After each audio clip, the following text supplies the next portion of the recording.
Bismillahirrahmanirrahim. Sekarang persoalannya, apakah semua orang yang berkata, saya beriman, sudah otomatis perbuatannya akan langsung baik? Belum tentu. Karena pernah ada kasus di zaman Nabi langsung, dicontohkan langsung di zaman itu, dan diberitakan kepada kita oleh Allah Subhanahu wa Ta'ala dalam Al-Quran surah ke-49 Al-Hujurat ayat ke-14.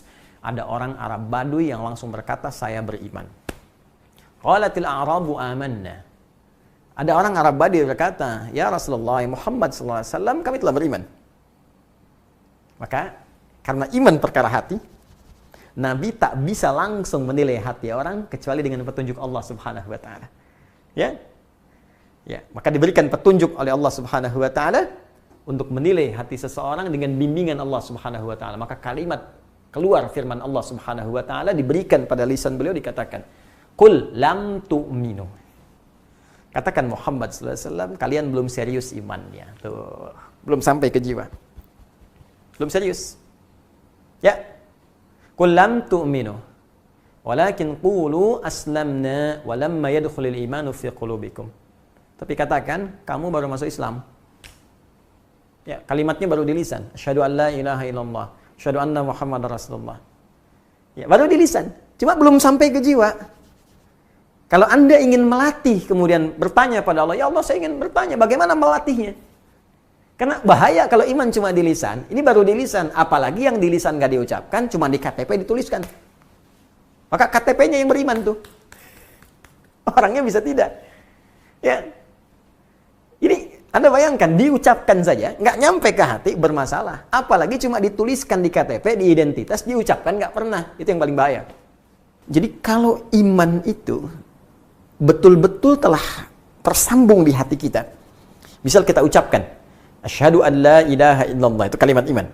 Wa asyhadu anna Muhammadar Rasulullah, diucapkan di lisan. Dan masuk ke dalam hati. Ya, masuk ke dalam jiwa. Karena iman tadi pekerjaan hati. Maka iman yang ada di hati ini akan memberikan pancaran-pancaran, akan memberikan sinyal-sinyal kepada seluruh anggota tubuh kita untuk berperilaku, untuk berbuat. Dalam bahasa Arab, berbuat, berperilaku disebut amal namanya. Amal. Ya, tangan beramal, kaki melangkah beramal, berperilaku. Ya, lisan berkata itu amalnya, telinga mendengar itu amalnya. Maka iman ini bukan sekedar hadir dalam jiwa. Maka dia akan diekspresikan, dibuktikan iman ini dengan memberikan sinyal pada seluruh anggota tubuh kita untuk berekspresi, berperilaku sesuai dengan bimbingan iman yang ada dalam jiwa ini. Karena itulah banyak ulama mengartikan ketika seorang sudah beriman, iqrarum bil lisan, ya, dia mengucapkan komitmen, ya, mengucapkan, menetapkan dengan lisannya, wa tasdiqum bil qalbi, dia benarkan, yakinkan dengan jiwanya, wal amalu bil jawarih. Setelah itu, iman yang terpatri di jiwanya akan membimbing seluruh anggota tubuhnya untuk berekspresi. Nah, karena dibimbing oleh iman, maaf sekali, karena iman ini tadi melahirkan sumber ketenangan dari kata aman, sumbernya dari Allah Subhanahu wa Ta'ala. Karena Allah itu baik, ya, dan karena sifat ketenangan, keamanan yang bersumber dari Allah baik, maka semua ekspresi yang dibimbing oleh iman itu pasti baik. Dalam bahasa Arab, setiap kebaikan yang dibimbing oleh nilai-nilai yang baik, maka disebut dengan sholih namanya. Pekerjaannya amal, ya, perbuatan baik yang disebut sholih. Kalau kita satukan jadi amal sholih.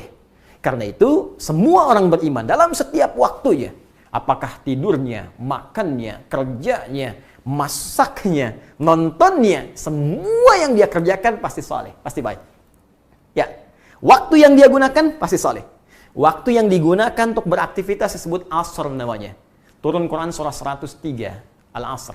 Allah berfirman, wal asr, demi waktu yang aku berikan pada setiap manusia untuk beraktivitas. Innal insana lafi khusr. Setiap manusia banyak yang rugi karena memanfaatkan waktu, karena menggunakan waktu, memanfaatkan waktu untuk perbuatan yang tidak penting, ya. Ada orang yang bisa terlepas dari salah menjadi saleh. Siapa dia? Illalladzina amanu wa amilu sholihat. Coba lihat. Ya, ketika Allah menyebutkan kalimat iman, illalladzina amanu, iman, lantas bersanding dengan apa? wa amilus shalihat. Iman, amal, iman, amal. Karena itu jangan heran, di dalam Al-Quran setiap disebutkan kalimat iman bersanding dengan fungsi anggota tubuh, pasti diarahkan pada yang baik. Jadi kalau orang sekedar mengucapkan saja, tidak dibenamkan pada jiwanya, terpatri di sanubarinya, maka iman itu tak akan membimbing dia menjadi pribadi yang baik.